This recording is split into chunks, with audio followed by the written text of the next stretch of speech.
Hello friends, welcome back to our channel Puppy and me.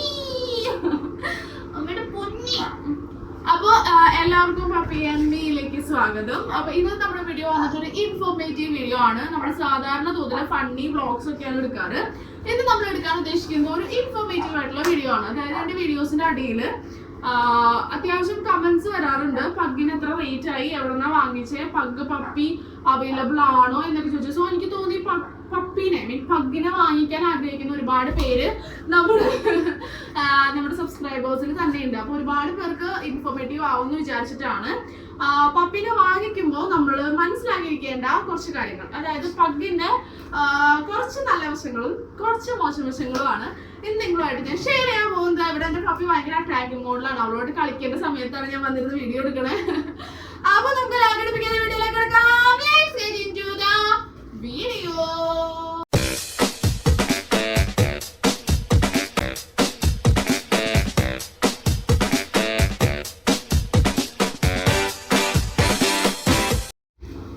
അപ്പൊ ആദ്യം തന്നെ നമുക്ക് ഐശ്വര്യമായിട്ട് മോശവശങ്ങൾ പറഞ്ഞു കൊടുക്കാം. മോശവശമായിട്ട് എനിക്ക് ഫസ്റ്റ് തോന്നിയിട്ടുള്ള ഒരു കാര്യം, നിങ്ങളിപ്പോ എന്താ പറയാ വല്ല വർക്കിന് പോകുന്ന ആൾക്കാരാണ്, അല്ലെങ്കിൽ എന്താ പറയാ വീട്ടിൽ ആരും ഉണ്ടാവില്ല, വീട് അടച്ചിട്ട് ജോലിക്ക് പോകുന്നവരാണെങ്കിൽ ദയവ് ചെയ്ത് പഗ്ഗിനെ വാങ്ങിക്കാതിരിക്കുന്നതാണ് ബെറ്റർ. കാരണം എന്ന് വെച്ചിട്ടുണ്ടെങ്കിൽ പഗ് എന്ന് പറഞ്ഞ ബ്രീഡ് എന്റെ ഒരു എക്സ്പീരിയൻസ് ചെയ്താണ്ടോ പറയണത്, എല്ലാ ബ്രീഡ്സും സെയിം അല്ല. എന്റെ പഗ്ഗിനെ വെച്ചിട്ട് എനിക്ക് കിട്ടിയ എക്സ്പീരിയൻസ് ചെയ്താണ് ഞാനത് ഷെയർ ചെയ്യുന്നത്. അപ്പോ എന്റെ ഒരു കാഴ്ചപ്പാടില് പഗ് എന്ന് പറയുമ്പോൾ ഭയങ്കര അറ്റൻഷൻ സീക്കർ ആണ്, ഒറ്റയ്ക്കിരിക്കാൻ താല്പര്യമില്ലാത്ത ആളാണ്, എപ്പോഴും മനുഷ്യന്മാരുമായിട്ട് മിങ്കിൾ ചെയ്തിരിക്കണം എന്നൊക്കെ വിചാരിക്കുന്ന ഒരു ബ്രീഡാണ്. സോ ഒരിക്കലും നമ്മൾ അവളെ ഒറ്റപ്പെടുത്തിയിട്ട് പുറത്തേക്ക് പോകുന്നത് ഒട്ടും സഹിക്കാൻ പറ്റില്ല.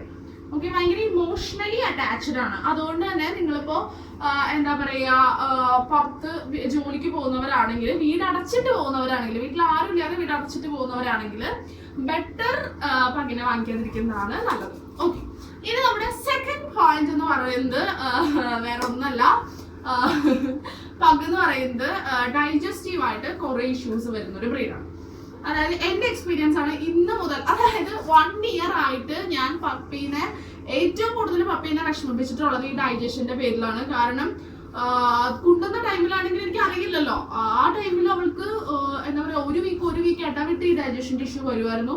ഇപ്പോഴും സ്റ്റിൽ കഴിഞ്ഞ ദിവസം അവൾക്ക് ഡൈജഷൻ ഇഷ്യൂ ഉണ്ടായിരുന്നു. അപ്പോൾ ഡൈജഷന്റെ പ്രോബ്ലം ഭയങ്കരമായിട്ട് എഫക്ട് ചെയ്യുന്ന ഒരു ബ്രീഡാണ് പഗ് എന്ന് പറയുന്നത്. സോ നമുക്ക് അതൊക്കെ ടേക്ക് കെയർ ചെയ്യാൻ ബുദ്ധിമുട്ടുള്ള ആൾക്കാരാണെങ്കിൽ അതൊക്കെ മുൻകൂട്ടി മനസ്സിൽ വെച്ചിട്ട് വേണം നിങ്ങൾ എന്തായാലും കാണിക്കണേ പഗ്ഗിനെ വാങ്ങിക്കാൻ വെച്ചാൽ ആള് കുറ്റം പറഞ്ഞിട്ട് അവർക്ക് സഹിക്കില്ല. പഗ്ഗിന് അപ്പോ സ്റ്റേ ഒന്നല്ലേ അമ്മയുടെ. അപ്പൊ അതൊക്കെ നോക്കിയിട്ട് വേണം നമ്മൾ എന്ത് ചെയ്യാൻ, പഗ്ഗിനെ വാങ്ങിക്കാൻ വേണ്ടിയിട്ട്. അതൊക്കെ മുൻകൂട്ടി മനസ്സിൽ വിചാരിച്ചിട്ട് വേണം പഗ്ഗിനെ വാങ്ങിക്കാൻ. സോ അങ്ങനെയുള്ള ഇഷ്യൂസ് ഒക്കെ വരും. പിന്നെയുള്ള ഒരു ഇഷ്യൂ എന്ന് പറഞ്ഞിട്ടുണ്ടെങ്കിൽ ട്രെയിനിങ്ങിന്റെ കേസിലാണ്. നിങ്ങളിപ്പോ ഒരു എന്താ പറയുക ഒരു ഷോ ഓഫ് ചെയ്യുന്ന പോലത്തെ ഡോഗ്സിനെയാണ് ആഗ്രഹിക്കുന്നതെങ്കിൽ തന്നെ ഷോ ഓഫ് ചെയ്യുന്ന പോലത്തെ ഡോഗ്സിനെയാണ് നിങ്ങൾ ആഗ്രഹിക്കുന്നത്, ട്രെയിൻ ചെയ്യിക്കണം എന്ന് നിങ്ങൾ ആഗ്രഹിക്കുന്നുണ്ടെങ്കിലൊക്കെ പഗ് കുറച്ച് ഡിഫിക്കൽട്ട് ആണ്. പറ്റില്ല എന്ന് ഞാൻ പറയുന്നില്ല കേട്ടോ. അവർ തന്നെ കുറച്ച് ട്രിക്സ് ഒക്കെ അവർ തന്നെ പഠിച്ചെടുക്കും. പക്ഷേ എങ്കില് എന്താ പറയാ നമുക്ക് നമ്മൾ ഭയങ്കരമായിട്ട് അവരോട് ഫ്രണ്ട്ലി ആയി കഴിഞ്ഞാൽ പിന്നെ ട്രെയിൻ ചെയ്യിക്കാൻ ഭയങ്കര പാടാണ്. കാരണം ഞാൻ എന്റെ കേസിൽ എന്ന് വെച്ചിട്ടുണ്ടെങ്കിൽ കുരുത്തം കെട്ട മോളായിട്ടാണ് ഞാൻ എന്റെ പപ്പിനെ വളർത്തിയത്. അതുകൊണ്ട് തന്നെ എനിക്കുള്ള ട്രെയിൻ ചെയ്യിക്കാന്ന് പറഞ്ഞാൽ അതിലും ഡിഫിക്കൽട്ട് ആയിട്ടുള്ള ഒരു കാര്യം വേറെ ഇല്ലാന്ന് തന്നെ പറയാം. അത്രയ്ക്ക് ഡിഫിക്കൽട്ട് ആണ് അവളെ ട്രെയിൻ ചെയ്യിക്കാനായിട്ട്. അപ്പൊ പഗ്സ് മെജോറിറ്റി ഓഫ് പഗ്സും ഡിഫിക്കൽട്ട് ആയിരിക്കും കമ്പയർ ടു അതർ ബ്രീഡ്സ്. കാരണം ഇവര് കൂടുതലും പെറ്റ് അങ്ങനെയാണല്ലോ ഉദ്ദേശിക്കുന്നത്. അതുകൊണ്ട് തന്നെ ഡിഫിക്കൽട്ട്. തേർഡ് പോയിന്റ് എന്ന് പറയുന്നത് ഇവരുടെ കണ്ണാണ്. കണ്ണ് മെയിൻറ്റെയിൻ ചെയ്യാൻ വളരെ ബുദ്ധിമുട്ടാണ്. അതായത് കാഴ്ചക്കുറവ്, കാഴ്ചക്ക് ഇഷ്യൂസ്, അങ്ങനെയുള്ള ഇഷ്യൂസ് വരും. പിന്നെ കണ്ണിൽ കുറെ ഐറ്റംസ് വന്ന് നിറയും, അതായത് കണ്ണില് വേസ്റ്റ് വന്ന് നിറയും. അങ്ങനെയൊക്കെയുള്ള കുറെ ഇഷ്യൂസ് ഉണ്ട്. എന്നെ കടിച്ച് കൊല്ലാണ് അങ്ങോട്ട് പോയിടാം. അപ്പോ കേട്ടോ. അപ്പോൾ അങ്ങനെയുള്ള കുറെ ഇഷ്യൂസ് കാര്യങ്ങളൊക്കെ ഉള്ളൊരു ബ്രീഡാണ്. സോ അതിന് കറക്റ്റ് ആയിട്ട് നമ്മൾ മെഡിക്കേഷൻ എടുത്തില്ലെങ്കിൽ അതിന് ഇഷ്യൂസ് വരും. ഇവിടെ ലാസ്റ്റ് ആൻഡ് ഫൈനൽ പോയിന്റ് എന്ന് പറയുന്നത്, ഒരു പട്ടിയെ വാങ്ങിക്കുക അല്ലെങ്കിൽ ഒരു എന്താ പറയാ മെജോറിറ്റി ഓഫ് ആൾക്കാർ എല്ലാവരും അങ്ങനെ പറഞ്ഞാൽ 50% ആൾക്കാർ ഒരു ഡോഗിനെ, ഇപ്പൊ ഞാനൊരു ഡോഗിനെ വാങ്ങിച്ചത്, ഇവിടെ വാങ്ങിക്കുന്നതിന് മുമ്പ് ഞാനൊരു ബിസിനസ് എന്ന രീതിയിലായിരുന്നു ഡോഗിനെ വാങ്ങിയത്. ഐ മീൻ ഒരു പട്ടിയെ വാങ്ങിക്കണം, പട്ടി പ്രസവിക്കും, ഓഫ് കോഴ്സ് പ്രസവിക്കും, പട്ടിക്കുഞ്ഞുങ്ങളെ വിറ്റ് ക്യാഷ് ഉണ്ടാക്കി അങ്ങനെ ഞാനൊരു എന്റർപ്രണർ ആവും എന്നുള്ളൊരു രീതിക്കാണ് ഞാൻ ഒരു പട്ടിയെ വാങ്ങിച്ചത്. പക്ഷെ ഞാൻ സെലക്ട് ചെയ്ത ബ്രീഡ് ഡെഫിനറ്റ്ലി തെറ്റിപ്പോയെന്ന് ഞാൻ പറയുന്നില്ല, എന്നാലും ഒരു പ്രോഫിറ്റ് എന്ന രീതിയിൽ നോക്കുകയാണെങ്കിൽ it's A lost for me. കാരണം വളരെ ടൈം എടുക്കും ആള് ഒന്ന് ഹീറ്റ് ആവാൻ, ഫസ്റ്റ് ഹീറ്റ് ആവാൻ പോലും ഇതിലാന്ന് തോന്നുന്നു 10 മന്തിലാണ് അവള് ഹീറ്റ് ആയത്, ഫസ്റ്റ് ഹീറ്റ് ആയപ്പോൾ തന്നെ ഞാൻ ഭയങ്കര എക്സൈറ്റഡ് ആയി. അപ്പോഴൊന്നും ഇപ്പൊ ഐ മീൻ അവള് വന്ന് 2 മാസം ആയപ്പോഴൊന്നും എനിക്ക് പിന്നെ അങ്ങോട്ട് ബിസിനസ് എന്നല്ല, അവള് നമ്മുടെ പെറ്റ് എന്നുള്ള രീതിക്കായിരുന്നു. ഞാൻ ഒരുപാട് ക്യാഷ് ചെലവാക്കിയിട്ടുണ്ട്. അതായത് ഹോസ്പിറ്റൽ, മെഡിക്കേഷൻ, ഫുഡ്, അങ്ങനെ ഒരുപാട് കേസുണ്ട്. ഇപ്പോൾ എനിക്ക് 12,000 റുപ്പീസ് അവളെ വാങ്ങിക്കാനായി.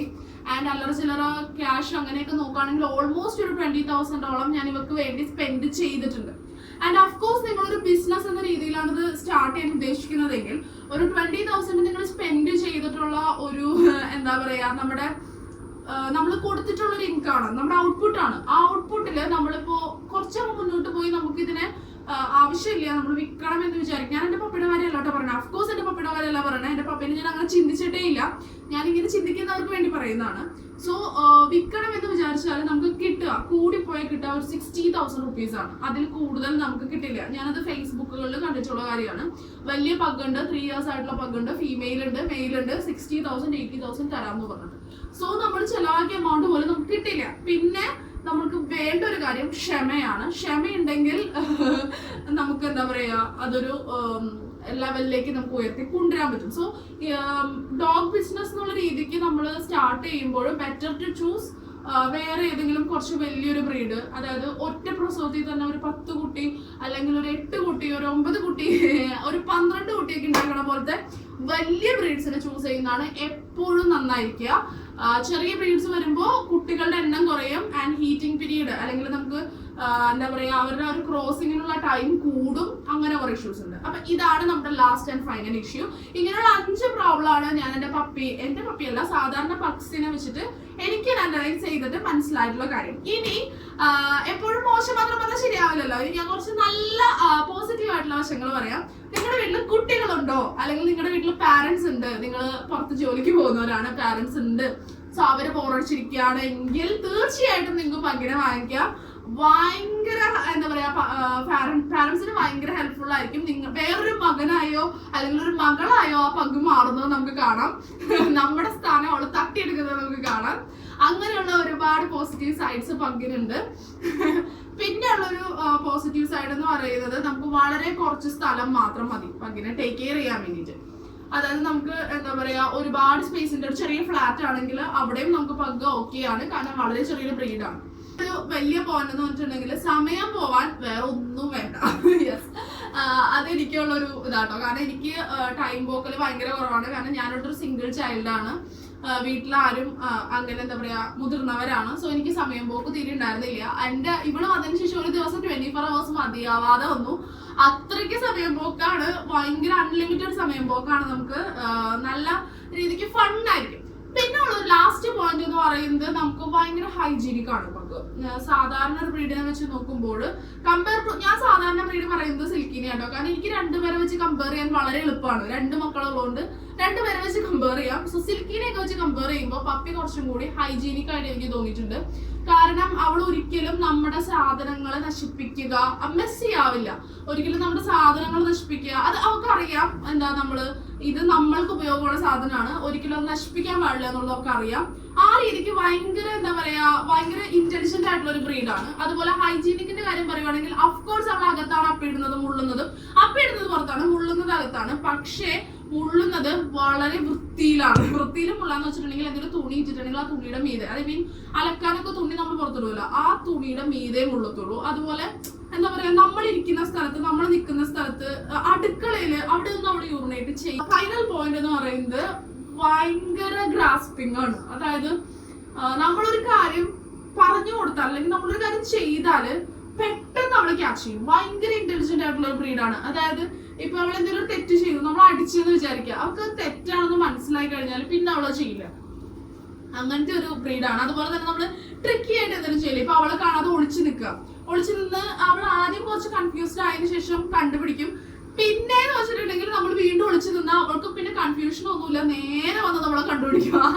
അത്രയ്ക്കൊരു ബ്രീഡാണ് പഗ്. അപ്പൊ ഇത്രയാണ് എനിക്ക് പഗ്ഗിന്റെ നല്ല വശങ്ങൾ പറയാനുള്ളത്. ആണ് ഇന്നത്തെ വീഡിയോ. വളരെ ലോങ് ആയിട്ടുള്ള വീഡിയോ ആണെന്ന് എനിക്കറിയാം, കാരണം കുറച്ച് നോളജബിൾ ആയിട്ടുള്ള കാര്യങ്ങളാണ് പറഞ്ഞത്. സോ സ്കിപ്പ് അടിക്കാതെ കണ്ടവർക്ക് അതിന്റെ യൂസ് ഉണ്ടാവും കേട്ടോ. അപ്പൊ അങ്ങനെ വാങ്ങിക്കാൻ ഉദ്ദേശിക്കുന്നവരാണെങ്കിൽ സ്കിപ്പ് അടിക്കാതെ കണ്ടാൽ നിങ്ങൾക്ക് അതിന്റേതായ ഉപയോഗം അല്ലെങ്കിൽ ഉപകാരം ഈ വീഡിയോ കൊണ്ടുണ്ടാവും. സോ നിങ്ങൾക്ക് വീഡിയോ ഇഷ്ടപ്പെട്ടെങ്കിൽ തീർച്ചയായിട്ടും ലൈക്ക് ചെയ്ത് സപ്പോർട്ട് ചെയ്യുക. ഇഷ്ടപ്പെട്ടില്ലെങ്കിൽ ഡിസ്ലൈക്ക് ചെയ്തിട്ട് എന്താണ് ഡിസ്ലൈക്ക് ചെയ്യാനുള്ള റീസൺ എന്ന് താഴെ കമന്റ് വഴി ഒന്ന് പറയാം. അതുപോലെ തന്നെ ഇത്രയും നാളെ സബ്സ്ക്രൈബ് ചെയ്ത് സപ്പോർട്ട് ചെയ്ത എല്ലാവർക്കും ബിഗ് താങ്ക്സ്. കാരണം നമ്മുടെ സബ്സ്ക്രൈബേഴ്സ് കമ്പയർ ചെയ്യുമ്പോൾ നമുക്ക് കിട്ടുന്ന വ്യൂസ് വളരെ കൂടുതലാണ്. ഒരുപാട് പേര് സപ്പോർട്ട് ചെയ്യുന്നുണ്ട് പപ്പീനെ. അതെനിക്ക് അറിയാം. ഓഫ്കോഴ്സ് പപ്പീനോട് സിൽക്കിനോടുള്ള സ്നേഹം കൊണ്ടാണെന്ന്. സോ ഈ സ്നേഹം ഇനിയും നിങ്ങൾ കണ്ടിന്യൂ ചെയ്യുക. നമ്മൾ വീഡിയോ ഇടുന്നത് നിങ്ങളുടെ ഈ നല്ല നല്ല റെസ്പോൺസ് കണ്ടിട്ടാണ്. സോ എല്ലാവരും സപ്പോർട്ട് ചെയ്യുക. അത്രേ ഉള്ളൂ. അപ്പൊ ഇന്നത്തെ വീഡിയോ ഇവിടെ അവസാനിക്കുകയാണ്. അടുത്ത വീഡിയോ നല്ല ഉഗ്രൻ ഒരു അടിപൊളി കിടക്കാച്ചി കണ്ടന്റുമായിട്ട് വരും വരേക്കും.